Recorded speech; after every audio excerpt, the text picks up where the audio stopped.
grab your drinks, folks, pull up a chair, and be ready to massage your jaw when you're done, because I had to do that after chatting with this amazing woman, known as Savvy Ninja, of course, but I'll actually give away her real name is Melissa Mosher. And I'm thrilled we met, because I'm going to read you her bio because I love the way it's written. And it will tell you a little bit about why I find myself having to talk to her on one of our Facebook Lives.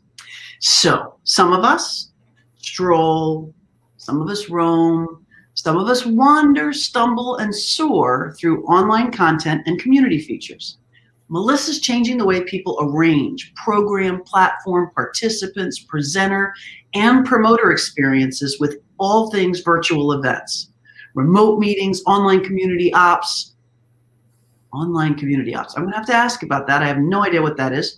She's got 25 years managing, mongering, and moderating online forums, newsgroups, virtual events, backed by 15 plus years in the executive biz ops, corporate mayhem, and promotional support. Mixing her corporate tech career, and it is game over. And looking at your background there, I see all sorts of equipment and tech and stuff that I'm a little green with envy here. Got some FOMO. How are you, Melissa? Thanks for joining us. Thank you so much. First, I have to give a huge shout out to Pam, group, the channel, the feeds, your content, everything that you're doing. If you're watching this live or on a replay, drop a thanks, Pam, in the chat. Aww. I know firsthand what it takes to put this on. How do I know? Because I do this for other folks. So, as you mentioned, my name is Melissa. I am your Savvy Ninja. I am excited to be here today because I get to hang out with Pam, and that's awesome. Like, super cool in any context. And I get to join this community, you're going to hear this word from me a time or two, of her past guest speakers. So right there, I'm going to lead in with community is you. And you build it with a little bit of hustle, heart, and coin. And I'm in now this interesting entrepreneur space where I'm helping people do that and kind of pick apart and find our own recipes for success when it comes to online. Specific to the mongering one, to touch on that real quick. What on earth is mongering? Mongering. So thank you to a really good hairstylist. My age is not necessarily apparent, but I made my first online chat room screen name in 1994. Okay. And I have not stopped. I love it. And what was your first one? My very first one was an ICQ back in the day. I joke and say the only reason I wasn't on IRC, which is Internet Chat Relay, the very first one, I was potty training. Otherwise, I'd have been there. I would have been on that one too, my friends. But I did go back legacy. So everything from like the cool stuff when Trillion started doing cross platforms and AOL Online got overshadowed by all these new apps. Wow. I remember AOL Online. Plug it in. Yep. Yeah. People PC, like even back in the days, you used to have those free discs, right? When we had dial up, right? Yeah. And I would be that kid in school. It's like, I do your homework. You got any hours? You got any discs? You want to do that? So I learned relatively easy, or at an early age, how easy it is for me. I'm actually an introvert. I've been on a video camera for 15 years though, right? Or longer than that. But for me, it opened a door of possibilities that I was always curious about. I want to meet people and have conversations. Mm-hmm. But I'm not really like if I walk up and shake your hand, it's like that dog that barks first, hoping that you won't bark back. Like if I can just put enough of my personality out here. And so how I landed here, meeting with Pam, like we said this a little bit before, like this is my first sort of out of industry interview and audience, and I just want to thank you for creating this space and comfort and calm to be able to go, you know what, I think it's time to bridge out. Somebody let you out into the world. You're too much of a well-kept secret, and that's actually one of the reasons we connected. I mean, you guys all know as I'm building this group, what we're doing is actively going out and looking to find cool people to bring into this group who do either are something kind of different that we don't see every day, do something different that we don't see every day, because that just brings all of us up. And you certainly jumped out at one of those people. And interestingly, as I kind of recognized, hey, in finance, you don't do sales. People call you when they're ready to have a CFO if they know you and trust you. So there's not really any such thing as a sales call for me. So I said, I'm going to miss that interaction because that's where you get to learn about people, find out what they're doing. And I, late to the game, came to realize that was 90% of where I got my energy from. So I guess that makes me sort of an extrovert, although ironically I'd say introvert, but that's an ambivert. I would call you an ambivert. Ambivert. I like that. That's a word. Yeah. So you probably have a super that's a word now, or that's actually a word? Yeah, it is an actual word. Yeah. You can turn either one off with relatively with ease. Whereas like an introvert, I'm very rehearsed, practiced. I kind of have a script in my head and then I go, you're an ambivert. I'm also full of useless information. If you have been reading online for 25 years, you've got a lot of useless. I love that. You'll have to give us some of the useless information tips just for fun. We have somebody popped in here, said introvert for the win. So I love it. But where was I going? Now you got me all distracted. I was saying why we have these folks in here and your people the sales interaction, right? Yeah. So what I said is there's no sales call for me. So I'm going to just build a group of cool people. And I realized, I guess I'd learned a long time ago that consistency was key. And I realized every time I was talking to these people, like as people come into the group, I either have a campfire meeting with them with 6 or 8 people in the group, or I do a one-on-one call. And I like, these are fascinating stories. And all these people can help each other, because not one of these have we had where somebody didn't get something out of it. Like you were mentioning the other day, the call with Yvonne, where we talked a little bit about storytelling and the numbers, and people really get stuff out of these. So I'm loving it. And the thing that I love about what you do is you help people do this. So there are a ton of people out there right now trying to build community. In fact, so much so that when I go seek people out, sometimes I get back the either I am in way too many groups, I can't help you now, or, leave me alone. Why on earth are you reaching out to me and asking me for this thing? So how do you help? What do you have as suggestions for us to do away with this kind of group fatigue thing that happens? Yeah. Well, and it's really like there's kind of multi-prongs, and you see me, I'll have like a whiteboard, and sometimes I do this stuff live. So if I point, that's why. I was like, it's just habit, like over here. And doing streaming stuff, right? On the mirror thing. That's really cool. Yeah. And then that takes a piece of practice. That's a gift. Yep. You ought to do a whole seminar on that. And honestly, like to touch on that, all this like tribal knowledge and experience and all this, I'll also add I'm a retired gamer. So that takes it up a next level of craziness. So serious gamer, folks. We're talking pro, semi-pro. Which was it? Semi-pro. So I ran a 65-man, what's called a 65-man endgame rating guild. So it took 40 people, myself and 39 others that had to be at or better my caliber in order for us to all come together and do what these raids, right? And that's really where fundamentally community ops and kind of the internet sort of started doing these remote team stuff way back before Twitch and before esports gaming and things like that, back before it was cool to be a chick, being a gamer. Even things like what we talk about in-game audio. So now kids have their PlayStations and Xboxes, and this is all cross-platform, and you have y'all, we didn't start there. Let me tell you, that's not where we started. So I took it to a serious level. I had auditions, I had applications, I had schedules. When we go for a raid, it's anywhere from 3 to 4 hours, 3 to 4 days a week. Wow. And that's just our live action cow. That's what I call it, our live action work.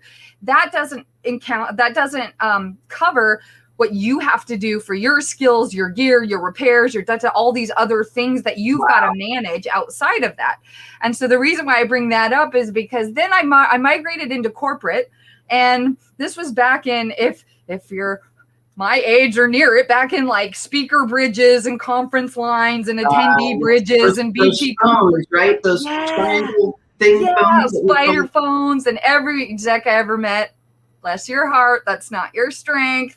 And so I just started getting more involved in remote teams, doing these virtual meetings, doing stakeholder meetings way before Zoom and some of those types of things. So we have it. We fast forward to the pandemic and everyone's like, how do we pivot to virtual? Okay, ladies and gentlemen and everything in between, gamers and entrepreneurs have been online for a bit. This isn't new. However, it is new in terms of we're looking at 2 different things. So that's my long story. We have production that we didn't think about before. All these apps and tools and experience and onboarding and messaging and ads. And then we have participation. I am zoomed out, ladies and gentlemen, not because I'm on virtual too much, but because I've been staring at the same bloody layout for 15 hours a day or what have you. I was going to say my longest is 10 hours, where it's a nonstop stream. And so now it's almost like the first step I want to give folks is break it apart and look at it from production and participant side. Because it's not just the events that we run ourselves and produce, it's also how we're interacting with all these groups. And this is where I'm going to lead into, all right, once we've separated production versus participation or participant experience, right? If you're a producer, by the way, Pam is phenomenal at if you're a sailor, she can single-hand sail StreamYard in this production like you've been doing this your whole life. Like you have a really great production flow. Who knew? You didn't even know, right? Like you have really great production. And then the participant experience, you can see folks are engaged in the topic, the person that you're talking to, you know, you're probably not getting 100 nasty grams going, where's the replay? Like your readers are informed. And so from a participant experience, it's great because you've upped your production quality and made it easier to engage. Right? You know, that's actually interesting because that is the thing, Coach. So if you ask me what's the biggest struggle in the group, it's getting that engagement going and getting it to continue without you necessarily having to be in the middle of it. And that's one of those things that we've really worked hard on because it feels like the ball is starting to move, but I think it's fun work, but it's work and it's consistency, I think. Is that something else that you deal with your clients, is just the consistency? Yes. And in fact, you nailed it. When you said consistency is key, I wrote down an intention is everything.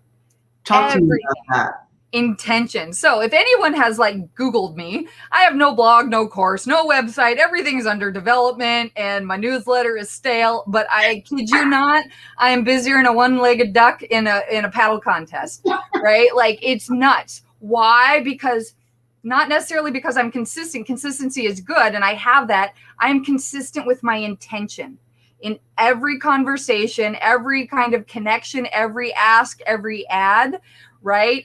It being intentional. So when we talk about that in a community ops setting or a community engagement setting, my first one is, are we intentional with our onboarding?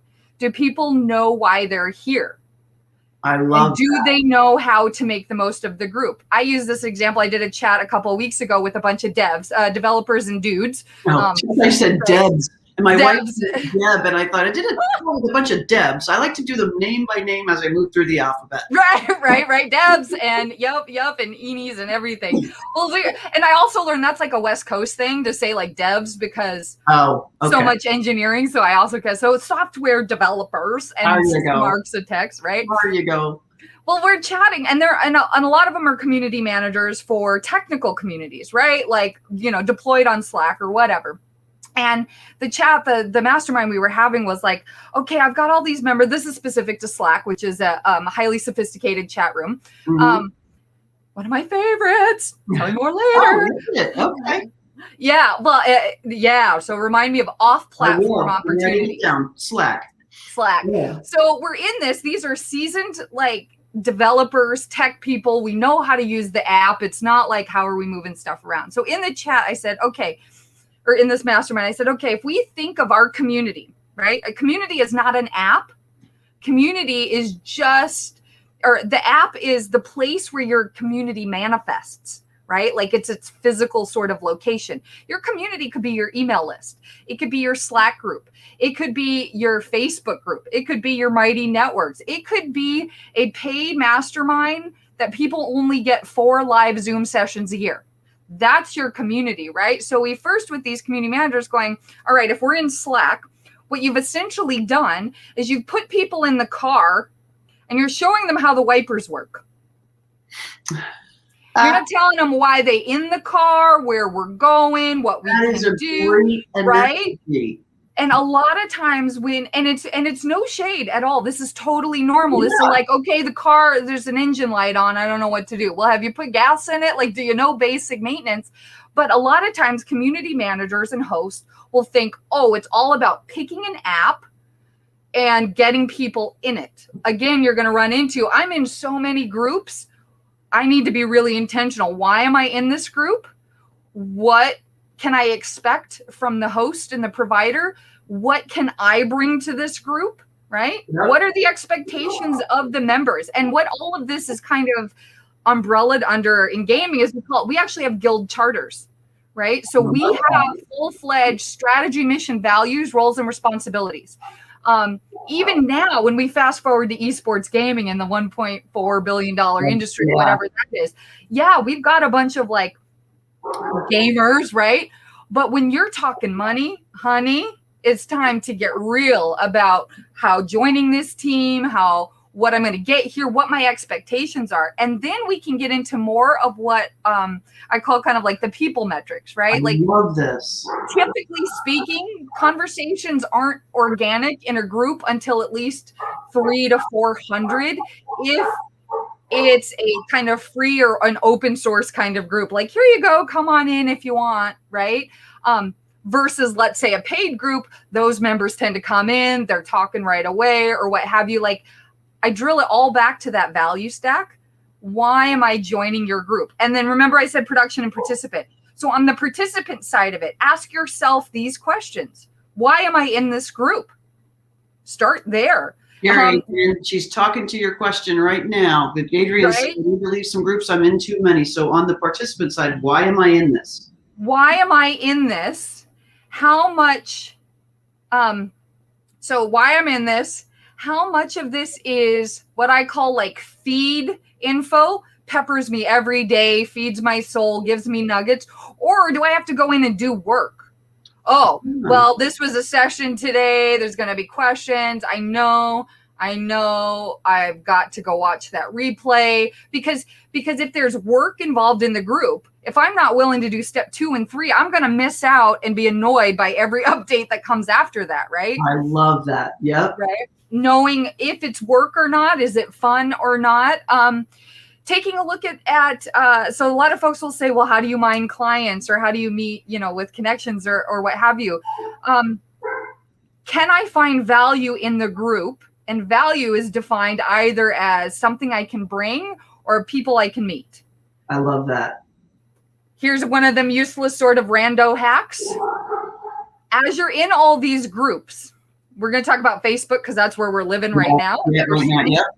You can save posts in Facebook. It'll say save as. Here's where I want to help you up level how you triage the info in these groups. You can make collections, named lists. So for example, I have one that says post offers here. Every time I see a post land in my feed or I come across it inside a group, I add it to my post offers here. Now I have a personally curated list of, I just checked early this morning, I got 48 posts in there where I can go in and promote my thing. Now, please don't do that and then post the same crap to every single one because every one of your friends will see it. And again, intention. If I go and hit promote me, here's my offer in 10 people in 10 different posts, my network intention is going to see that Melissa posted 10 times. I want to be really intentional. If I'm promoting myself, are these groups that I am okay to promote in? Yeah, I know because I saved them. What's the frequency and velocity that I'm promoting with? Yeah. Do I have, I actually have days set aside for forum mining, right? Where I go in and actually. I love that. Yep. So even though we're in all these groups, and I think I'm in like 40 of them, like anything else we want to do, we have to sort of triage and build our own internal rhythm. Am I going to a group for FOMO because I'm fear I'm going to miss out on something?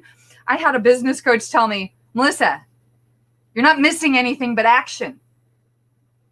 I love that. Well, screw you and your truth bomb. Thank you very much. Them bang coaches. But yeah, it's interesting. When I first, and on my team is a member by the name of Wen, and what they're doing for me is they went through, I said, Wen, go in and figure out how many groups I'm in. And Wen will have to correct me if this is wrong, but I think it was upwards of 200 over the 20 years I've been in, or however long I've been in Facebook, 10 years, 50, who knows. And so I said, okay, we're going to triage this. And on one call, we went through and I marked them all, 1, 2, 3, blah, blah. So we narrowed that list down. I think we're at 60 now. And now what they're doing is exactly what you mentioned. This is I didn't have time to do it. So I actually needed to engage somebody to do it. I said, go through these groups, find the things I need to answer, find the things where I can add value. And they drop them now into a saved list for me. So all I have to do is go in that saved list, pull up the post, and deal with it. And that's really, if you've got a VA, that's a fantastic thing to have them do. Now they need to know, I'm blessed that Wen knows my personality, knows where my work can actually add value to somebody, so which ones to answer. But I love that. And from the participant side, I really think we do need to put a little filter on that says, why? Why am I joining this group? Now, I'm in a couple of Bernedoodle groups because I love my dogs. Yeah. I'm not bringing anything to that group except an occasional picture, but it makes my heart smile every day. Yeah. So I'm staying in that one. But there's either an energy, a time, or a money impact on those groups, on every group that I'm in.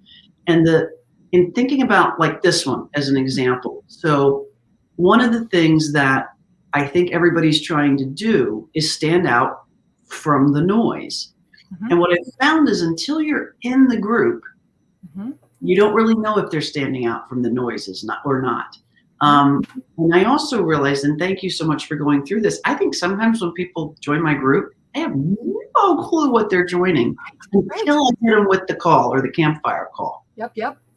And that never occurred to me. They're just sitting there going, I don't know why I'm in this group. And they may happen to catch a Facebook Live. Or whatever. We welcome everyone individually and make sure we know who they are and why they're here. But you have a group charter. So meaning that could be something as easy as on your website. It doesn't even have to be a shown page. So there's that, when we talk about intentional onboarding, right? If we are doing our invites to groups like in Facebook, let's say somebody saw it as a suggested or somebody invited, right? We're in platform, so to speak. And there is the only way that we can educate and enable when we're in platform is by using the little about section, right? So that's an opportunity to kind of refine instruction there, going, here's what this group is for. Because I find a lot of group owners, and nobody's doing anything wrong. My energy is energetic, not urgent. I'm just really energetic about it versus you're doing it wrong. No. Now we gaming, that's something else, because now you're messing with my time. But like, we will not interpret it that way. This is not a raid. I was like, well, and back in the day, like, I was tough, man, and there wasn't a lot of females there. So you had to impress me in a real way. Otherwise, I'm moving on. I got no time. But when we talk about, like, I've literally built my whole life on getting people who don't report to me to get stuff done, right? That's what I do. Right? Yep. That's what I do. So I'm seeing a lot of these group owners on Facebook. Just as a quick note, when you hear somebody say like off-platform community, it means something not on social media. Got it. So off-platform, it could be Slack, it could be Mighty Networks, Disciple, Band. I've got tons of others. But when we're on platform, right, we only have two ways to engage our members, either by a post on a public page that we can point to. Here's what this group is about. Click the link here. Or in the about section for the group. And what folks I've noticed are doing a lot is they're using this about as a marketing piece. Like, hi, that's not a charter, y'all. That's too much to fit in there. For me, and the world I come from, that little blurb shouldn't be convincing me to join. It should be telling me what I'm going to get when I get in there. Yeah. Right. Then blow out into, just for lack of a better, a charter page on your website. Hey, we are so excited about this. Here's what you can learn, our mission, vision, values. Here's where you can expect, and then hop the link. Now, the business layer. I'm adding that today. That's brilliant. And then put in an opt-in as well. Right? Get included in the newsletter, because from a business aspect, so tapping back into that corporate thing, if you get put into Facebook jail tomorrow, are you able to communicate with your audience? Not if you've only been on platform, right? And people are like, well, I don't do anything to get nuked or get, y'all, we don't own the stuff that's in Facebook. That's not our world. They're letting us use it. So and I'll tell you, people have been shut off for absolutely no reason at all, especially during the craziness that's been going on around here. So that is a great point. In fact, one of the things, just a couple of little ninja tips that I picked up just from horrible experience. But the first one is part of the invite into the group includes, hey, let me have your email address. What I'm using is a tool called Group Funnels. And then that pushes the email address to me. Now, I'm not hitting folks with a lot of email, but I've got the email address in case I'm cut off. And every now and then, like if I'm doing a program or something, I'll go ahead and push it out there. But so that's kind of one thing that I think is, I love what you said, and I hope people didn't miss that. Get emails if you can. The second thing I do, I love the about thing, and I'm going to put a short, here's why you want to join in the charter, although I don't want everybody to join. I only want us cool people to join. I'm just kidding. So, but that's really what this is, the community for cool, fun people doing things that matter. And really, that's the long and short of it. But the second thing I do when I invite people in, when they join, we have a welcome post that's a video and a long here's why you're here thing. And we tag them in the comments on that when we welcome them. So they're forced to see in their feed, hi, here's this. Now, I don't know what percentage actually watch the video or read the whole thing. And the reason I know people don't read the whole thing is because buried in the bottom of that whole first announcement is a really cool prize. There's money involved, basically. And the percentage of people that come in and actually read that and do the thing to get the prize is pretty small. So that tells me people are in too many groups. Right. Well, so, and separating business life from work life, home life too. Yeah. Oh, good point. Good point. So someone like me, I have two completely separate worlds. If you can find a picture of my tattoo online, your Google foo is on par with me. My business stuff is business. That also means my feeds are business, right? I'm one big mosh pit of pain. No matter where you go, you're going to find this thing. Right. Which is totally fair. And this may be like my corporate side, like, when you're working for some of these big box, I'm based outside of Seattle, right? So if we're going to use social media, we have to be able to put in things like the following does not reflect the opinions of blah, blah. And I just went, I'm going to keep it all separate. Also because my personal life and my professional life, night and day. Right? Like my professional network doesn't want to know what metal show I just went to, right? But my family totally does, right? And my family doesn't want to know about some offer because they don't even know what I do. I work on the computer, right? And so if that helps, and also just that also triggered another hack, pick a platform. That's your primary. Just do one. Start with one, right? Doesn't mean you can't link and browse. Do I have an Okay, so let's be honest. I have 4 Instagram accounts. I have 3 Twitter accounts, 2 Facebook accounts, 1 LinkedIn, and I have 4 Twitter accounts, right? Now, do I manage them all equally? Nope. But when it comes to feed time, I know. I feel like what most people must feel when I talk spreadsheets. That made my head just go. Right. But if I'm in lead gen mode, if I'm in business support savvy mode, because of the way that I've structured my feeds, I'm on Facebook, right? So I know that if I'm on my support savvy Facebook account, everything in that feed has to do with work, business, networking, inspiration. It doesn't have politics. It doesn't have doesn't have personal life stuff, because when I'm in there, I have to be efficient with my time. I can easily go down a black hole, right? That's really smart. Yeah. If I want to go down a black hole, then I'm on Reddit at 11:30 at night. You know what I mean? Like, it's completely, even down to Quora. If you're a Reddit fan, and if any of these apps or you got questions or whatever, just drop the comments in and I'll come back to them. But like Quora, Quora, is sort of like a similar model to Reddit without being the toilet of the internet. By the way, I love Reddit. If I could be paid to do anything, I would be a forum troll. I downloaded Reddit, tried my hardest to get engaged. It was like a movie that didn't get good until the second half, and I quit on it like 3 times. Yep. I just can't. It's just a different, if it's a different audience. Like Quora, you can do it more professional. Yeah. I got TikTok and I can't get Reddit. Yeah, and well, right, TikTok. Those are all fun too. Like I love all these apps. You know, folks are like, community doesn't mean a Facebook group.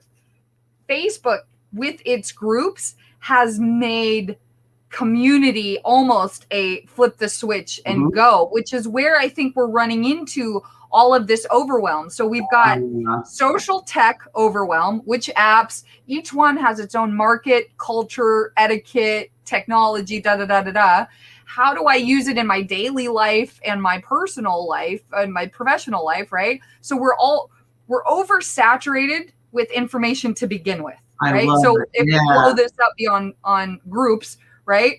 I'm looking at book reviews and YouTube's like, I don't even know where half of my stuff comes from, right? It's just my feeds.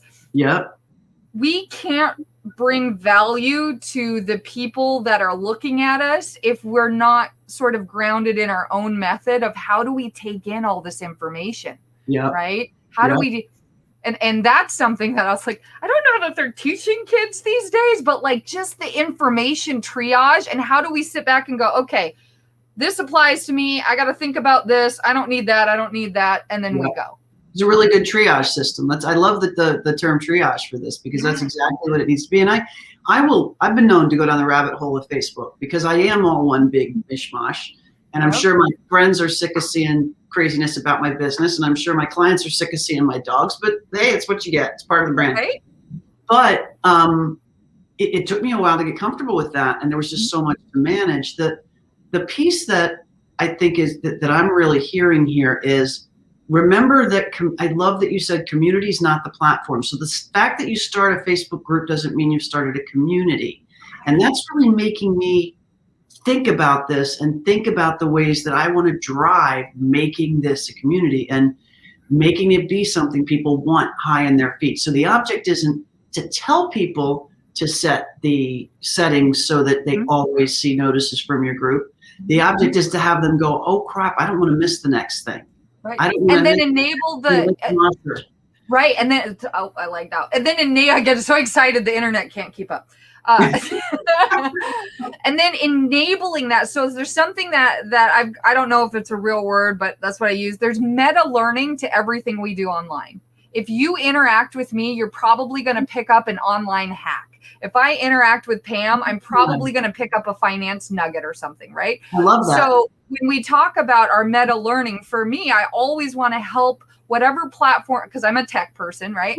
I want to help them do that better. So rather than saying, hey, here's how you pin my group to appear in your feeds and see all featured posts, I would potentially go, do you fear missing out of content from your favorite groups?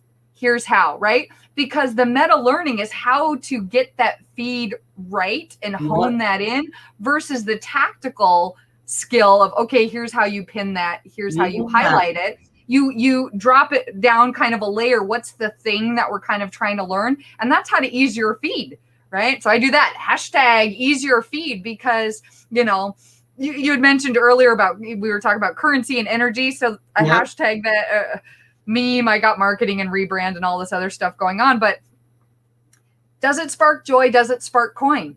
Those are my two questions. Does it spark joy? Yeah, I grew up in Iowa group sparks joy in my feed because I get to see things like buttered mac and go, wow, that's a thing we did in Iowa. Weird, right? Does it spark coin? That's where I come into my support savvy and the business stuff. Yeah. Doesn't mean I don't necessarily care about your dog, your babies in the garden in the back, but I might put that over in my personal feed or my personal life because, again, I'm here for joy and coin. And if I'm in my support savvy account, I'm looking for inspiration, finance nuggets, feeds, etc. So if that's helpful, rather than teaching the task, layer it down and go, what's the actual kind of foundational skill piece that we're seeing? I have a very important question. Yes. The most important question I've asked so far in this interview. So I love it. prepare. What is buttered mac? Oh my gosh. So buttered mac is where you just I didn't even know this was a thing until it showed up in there's a group called I Grew Up in Iowa, and that's where I was born and raised. And buttered mac is we just literally boil macaroni noodles with butter and salt and pepper.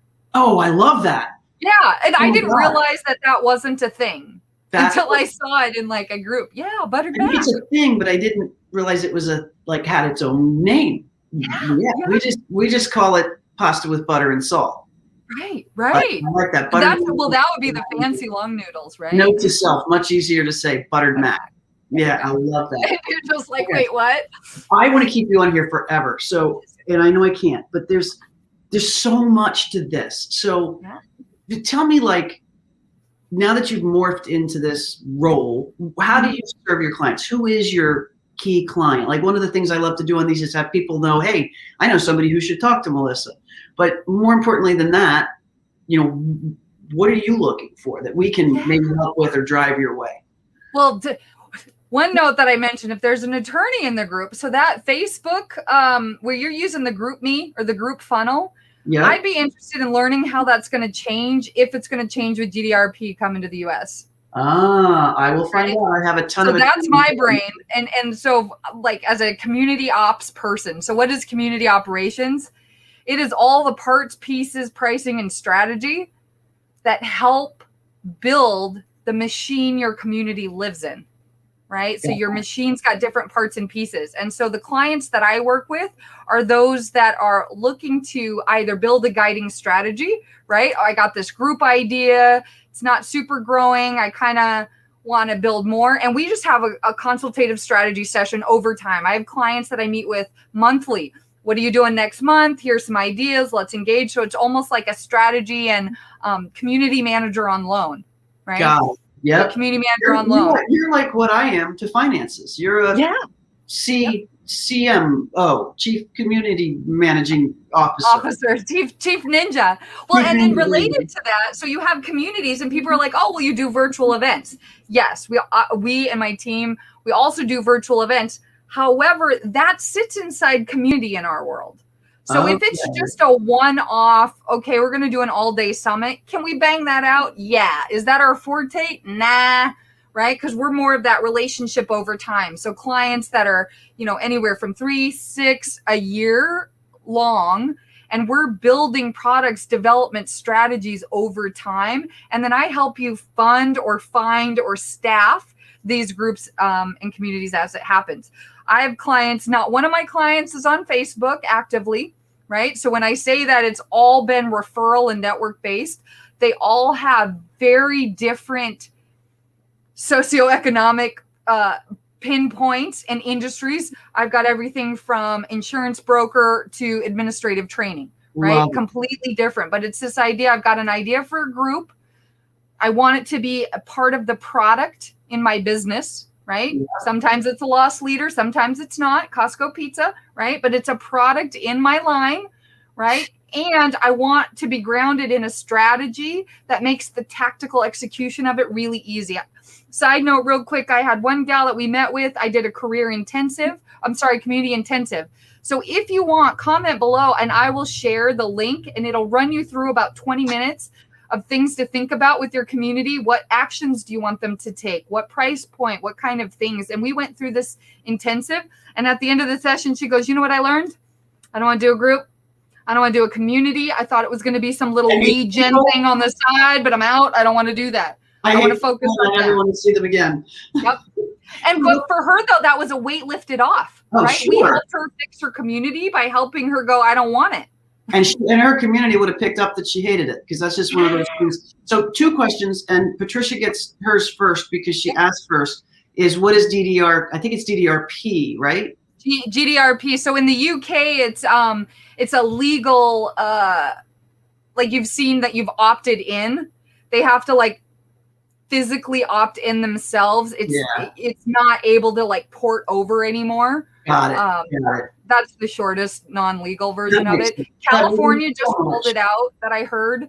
And the reason why I bring that up, if you guys do find anything on it in the US, is because I don't want people getting sued. I mean, I want the attorneys to make their money. I know what they're doing, but like, I want to help folks not necessarily get sued, because it's like, hey, do you want to add me to my email list? And if I physically do that within the GDRP stuff, I took that decision away from you. Like, I didn't physically allow you to opt in. And so there's some bumpers around that. So I'm just curious, like, where that's going to go with these kind of auto SSO signups or these. Yeah. And it's interesting because in Europe, they did put all this in place way ahead of time. And now they're trying to put it in place here and roll it out. I do think that they'll take it out on the big guys before they'll take it out on, me and my 1,000-member group in Facebook. But that said, I need to be aware of it but one of the other things is that that's not the only time you can get an email address. I could actually put a post in my group and say, hey, anybody who wants to be on my email address, DM me and send me your thing, that kind of thing, because I don't want to lose touch with you if something happens to Facebook. Right. But my question to you is, and this is sort of, I'm giving myself a hot seat, but I'm going to make it quick for you because, my gosh, we've been on here so long. God bless you. We're just have to do it again. So I've decided in the group that I'm going to start a twice-a-week campfire group. So twice a week, I'm setting up a group Zoom call for no more than 8 people. Okay. And so as people come in now, instead of inviting them to a one-on-one where I'm the only show in town, we're going to try and create this campfire where there's 8 of us or somewhere up to 8 of us, and we get to know each other. And I'm thinking that would kind of, help stir things up, and then probably open it up and invite people who are already in the group to join some of those if they want to. If they're bored, come to the campfire this week if you're bored. Here's the sign-up link. Yeah. So give me a suggestion on how to make that the most awesome hour of the week for somebody. Like, what's something I would do to really make that a game changer for people in the group? I love that you're doing that, because if you look at corporate life, when we accept our offer and we get our job, what's the first thing they do? Likely, they shuffle us to HR for onboarding. Here's your papers. Here's how you do. Here's your call, right? And community owners and managers, we haven't necessarily picked that part up yet, right? You're already doing new hire, right? And you're calling it campfire, which is totally great, but that's really new hire onboarding. I love Meet our company. So if you can think of it as an onboarding type session, I love right? That. Let me reiterate who I am. Let me reiterate what you're here to do. And this is the more approachable, personable. This is me getting to go interact with Pam live, right?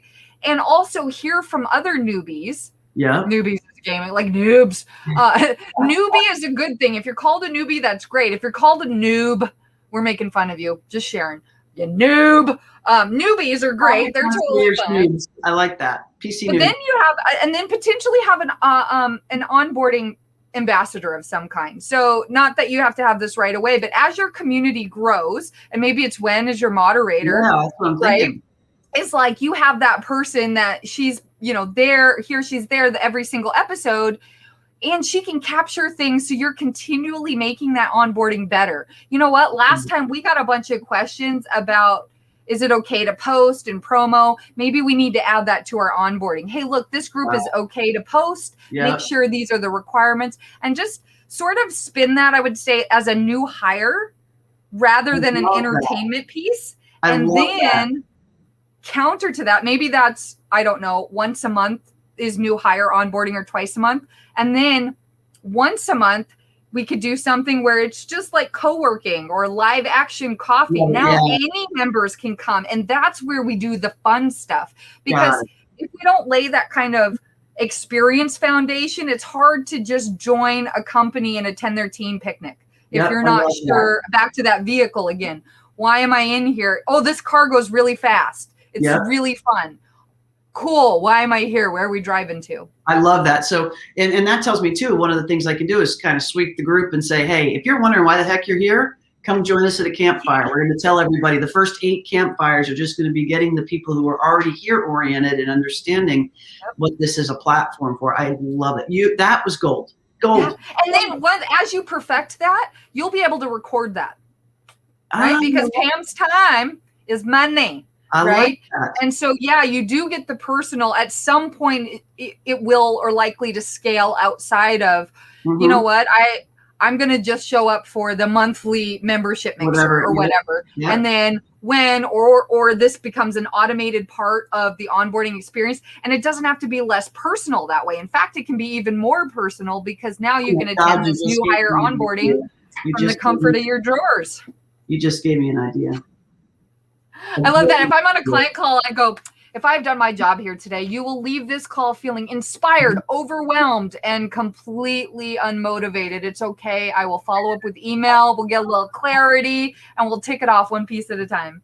I know that that's what everybody's saying here now. And that's actually one of the reasons I'm so glad to have you. And what we're going to do, Melissa's going to give me, when we turn off the broadcast here, exactly how we can get in touch with her. And I'm going to drop that in the comments on all of these feeds. YouTube, the page, my feed, and the group, so everybody will see it. So you're going to be able to reach out to her with any questions. Plus, I'll bet I can bribe her to, I don't have anything to bribe you with, charm, good looks, but attention. I can bribe her to answer any questions you drop into any of these feeds, and just put an @Melissa, find her name on it. And then if you can't, I will tag it so that we can find her, because I've got her tagged as a friend. So thank you so much. Another thing you made me think of, folks, and I think is really important, so you gave me another idea. I'm going to go through all these Facebook Lives and pull the one thing. You actually mentioned something, meta learning. I'm going to pull the one meta learning that came out of each of these Facebook Lives that I've done so far today, or so far to date, and share all that. Because there's a ton of stuff that has been shared. So, and do you know where you share that too? You actually look at the units inside your group. I love that. Why? Because then if you put it as a unit, new members can then go back without having to scroll through. I love it. And we can link them to the original. We can link them to the original. Oh, I'm so excited. Overwhelmed, all those things. So clearly I'm going to be following you. Josh told me I should bribe you. Josh, I should bribe you with a trip to Key West to meet a rooster. What do you say? Josh is one of my former guests. He lives in Key West, and when you talk to him, he's sitting in front of this beautiful shanty. Nice. And there's a rooster, Elvis, that wanders through the grounds and doesn't so good. A lot. So good to see you here, Josh. Oh, this is so good. Like, again, just thanks to Pam and your team. Like, well played. Very good. Team. Thank you. I thank you for the well played, and to my team, thank you for the beautiful execution. You know who you are. You know who you are. So, Melissa, what a blessing. Thank you so much. This has made hump day for me. Awesome. And happy. It's Irish, right? It's still Lokati Irish for you today. That's right. That's right. So cool. Well, whether you're watching this live or watching on the replay, you've got questions, drop them in. Melissa will be glad to answer them. All my artist friends out there as well. Part of what I know some of you are trying to do is build groups and communities. Great person to get in touch with to find out a little bit more about how to do that. So I know you've gotten as much out of this as I have. Melissa, you are a wonder. Thank you so much. Thanks, guys. Bye, everybody.